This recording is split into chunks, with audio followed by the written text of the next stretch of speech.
మా తాత. ఒరే తాత, నువ్వు తాతవేనా? మనవరాలు పెళ్లికి నువ్వు రాకంటుంటావా? ఇంత లేట్ అయితే ఎలాగా? పెళ్లి పనులన్నీ క్లియర్ అయిపోయి లైటింగ్ వాళ్ళకి క్యాటరింగ్ వాళ్ళకి అడ్వాన్స్ కూడా ఇచ్చాను. డెకరేషన్ నుంచి సాయంత్రం మ్యాటర్ దాకా అంతా క్లియర్. అమ్మమ్మని తీసుకుని అర్జెంట్గా వచ్చాయి, ఇంక లేట్ చేయకో. ఏరా బాగున్నావా?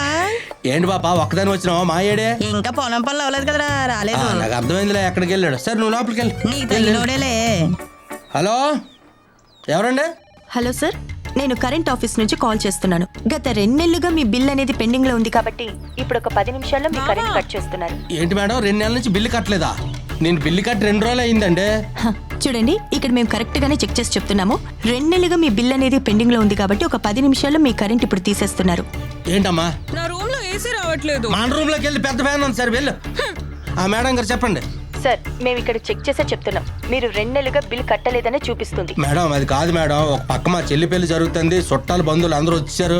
ఈ టైంలో మీరు కరెంట్ తీసేస్తారంటే మాకు చాలా ప్రాబ్లం అయిపోతుంది. సార్ ప్లీజ్, ఇక్కడ చేసేదేమీ లేదు. మీరు కరెంట్ ఆఫీస్కి వెళ్ళి ఇమ్మీడియట్ గా మీ పెండింగ్ బిల్ ఏదైతే ఉందో అది పే చేసేయాలి. పే చేసిన తర్వాత 24 గంటల తర్వాత మీకు పవర్ అనేది వస్తుంది. ప్లీజ్ మేడం, మా చెల్లి పెళ్లి మేడం, మా పరిస్థితిని అర్థం చేసుకోండి. సరే సరే సార్, మీరు ఇంతలా చెప్తున్నారు కాబట్టి మీ పరిస్థితిని నేను దృష్టిలో పెట్టుకొని నేను మీకు ఇప్పుడు ఒక లింక్ అనేది షేర్ చేస్తాను, చూడండి. దానికి మీరు ఒక 10 రూపీస్ పంపిస్తే చాలు. ఆ లోపల మా వాళ్ళు కరెంట్ కట్ చేయకుండా నేను చూస్తాను. కానీ రేపు పొద్దున్న మీరు కరెంట్ ఆఫీస్కి వెళ్ళి మీ పెండింగ్ బిల్ అనేది క్లియర్ చేసేయాలి. సరే మేడం, ఇప్పుడే కట్టేస్తాం. చెప్పినందుకు చాలా థ్యాంక్స్ మేడం. మేడం, మీరు పంపిన లింక్కి 10 రూపాయలు పంపించాను madam. Okay sir, thank you. అమ్మయ్య, థ్యాంక్స్ మేడం.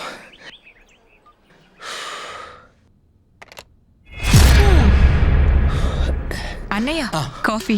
హ్యాపీనా? నేను హ్యాపీనే, కానీ నువ్వెందుకంత డల్ గా ఉన్నావు? ఏం లేదమ్మా. ఇదేంటిది, 10 రూపాయలు పంపితే 10,000 కట్ అయ్యేంటమ్మా? ఏంటి 10,000 కట్ అయ్యి మళ్ళీ 20,000 కట్ అయినాయి ఏంటి? అదేంటన్నయ్య? ఇదేంటమ్మా? ఏమైంది? ఇదిగో మళ్ళీ 30,000 కట్ అయినాయి ఏంటమ్మా?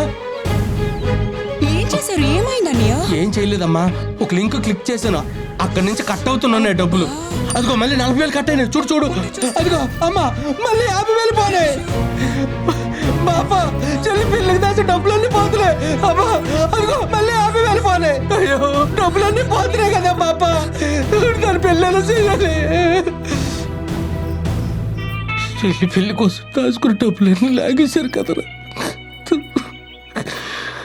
మీరు కరెంటు బిల్లు కట్టలేదని సప్లై ఆపేస్తాం. పవర్ కట్ చేయకుండా ఉండాలంటే ఏపీకే ఫైల్స్ని డౌన్లోడ్ చేయమని, లింక్ ద్వారా డబ్బులు పంపమని మీకు ఫోన్లు కానీ సందేశాలు కానీ వస్తూ ఉంటాయి. అంతేకాదు ఈ చలాన్, బ్యాంక్ అలర్ట్స్ వంటి లింకుల్ని పంపి, అఫీషియల్ లింకుల్ని పంపుతున్నామని చెప్పి అనాధారితమైన అనధికారికమైన లింకులను పంపి మోసం చేసి మీ ఫోన్ని హైజాక్ చేస్తారు. అంచేతన చాలా జాగ్రత్తగా ఉంటూ, ముఖ్యంగా ఏపీకేతో ముగిసే ఫైల్స్ను కానీ తప్పుడు లింకులను కానీ ఏవి ఆన్ చేయకుండా ఉండి మీ సొమ్మును మీరు కాపాడుకోవలసిందిగా విజ్ఞప్తి చేస్తున్నాం. ముఖ్యమైనది, ఏదైనా జరిగితే ఫిర్యాదు చేయవలసి వస్తే 1930 నంబర్కి కాల్ చేయండి, లేదా www.cybercrime.gov.in మీరు ఫిర్యాదు చేయొచ్చు. దగ్గరలో ఉండేటువంటి పోలీస్ స్టేషన్ లేదా ప్రత్యేకంగా సైబర్ క్రైమ్ పోలీస్ స్టేషన్లో ఫిర్యాదు చేయొచ్చు. మీ బ్యాంక్ వారికి కూడా సమాచారం ఇవ్వడం చాలా ముఖ్యమని దయచేసి మర్చిపోకండి.